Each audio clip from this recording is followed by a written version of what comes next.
Ayatollah Khamenei মারা গেছে, তাতে আপনার কি? তিনি কি আপনাকে 2 বেলা খেতে দিতেন? আপনার পরনের কাপড় তিনি কিনে দিতেন? তবে কেন সোশ্যাল মিডিয়া জুড়ে আজ এই শোকার মাতন? কেন আজ আপনার বুক ফেটে আর্তনাদ বের হচ্ছে? শুনুন, তিনি আমাদের খেতে দিতেন না, তিনি আমাদের পড়তেও দিতেন না। তিনি আমাদের পরিচয় দিয়েছিলেন। তিনি ছিলেন আধুনিক যুগের আবু যর গিফারি, যিনি বাতিলের প্রাসাদের সামনে দাঁড়িয়ে একাই হুক্কার ছাড়তেন। আজ যখন পুরো মুসলিম উম্মাত দিশেহারা, ঠিক তখনই আমাদের বটগাছটা উবড়ে গেল। আমরা আজ এতিম হয়ে গেলাম। যার ছায়ায় বসে আমরা নিরাপদ বোধ করতাম, সেই ছায়াটা আজ মহাকালের গর্ভে বিলীন হয়ে গেছেন। কিন্তু দীর্ঘশ্বাস নিন। অথচ আমরা কি করছি? ফেসবুকে একটা ছবি পোস্ট করেই কি আমাদের সমস্ত দায়িত্ব শেষ? আপনারা কি একবারও ভেবে দেখেছেন, এই যে হাজার হাজার পোস্ট করছেন, এতে কি তার আত্মা শান্তি পাবে? আয়াতুল্লাহ খামেনির মূল উদ্দেশ্য কি ছিল? কেবল ফেসবুকে ভাইরাল হওয়া? চায়ের দোকানে বসে ঘন্টার পর ঘন্টা তার রাজনৈতিক চালচলন নিয়ে গবেষণা করাই কি তার জীবনের স্বপ্ন? না, খোদার কসম না। তার স্বপ্ন ছিল প্রতিটি মুসলিম ঘরে একটি জীবন্ত কারবালা তৈরি করা।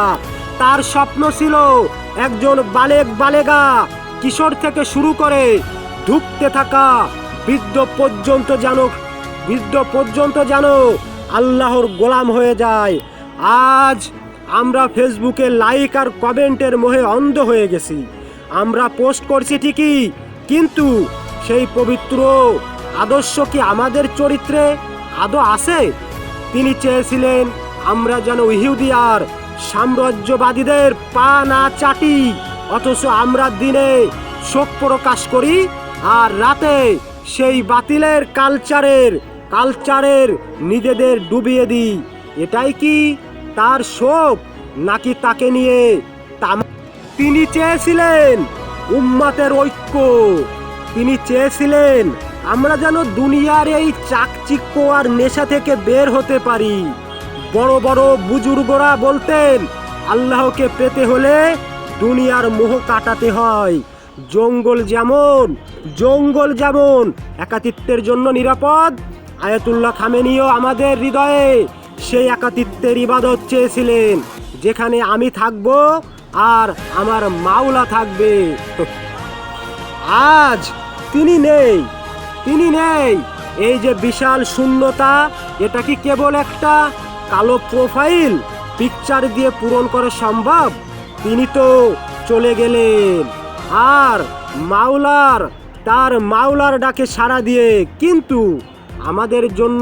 আমাদের জন্য রেখে গেলেন এক বিশাল আমানত। সেই আমানত কি আমরা রক্ষা করতে পারছি? আমরা কি আমাদের সন্তানদের শেখাতে পারছি কিভাবে বাতিলের চোখের দিকে তাকিয়ে না বলতে হয়? যদি না পারি, তবে আমাদের এই কান্নার কোনো মূল্য নেই। প্রিয় মুসলিম উম্মত, সময় থাকতে সাবধান হন। সোশ্যাল মিডিয়া আপনাকে সাময়িক সান্ত্বনা দিতে পারে, কিন্তু দিন শেষে কবরের সেই অন্ধকার প্রকাশ্যে আপনার আমলই হবে একমাত্র সাক্ষী। আয়াতুল্লাহ খামেনি তার জীবনের শেষ রক্তবিন্দু দিয়ে আমাদের শিখিয়ে গেছেন কখনো বাতিলের আপোষ না করা। আজ তিনি না ফেরার দেশে, কিন্তু তার কণ্ঠস্বর আমাদের কানে আজও বাজছে। হে উম্মত, এক হও, আল্লাহর রজ্জুকে শক্ত করে ধরো।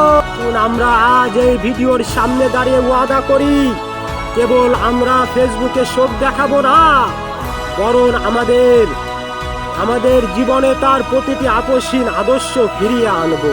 প্রতিটি বাচ্চার হৃদয়ে ইসলামের তেজ ফুটিয়ে তুলব। হে আরশের মালিক, আমাদের এই মহান নেতাকে জান্নাতুল ফেরদাউসের সর্বোচ্চ মাকাম দান করুন। তার রেখে যাওয়া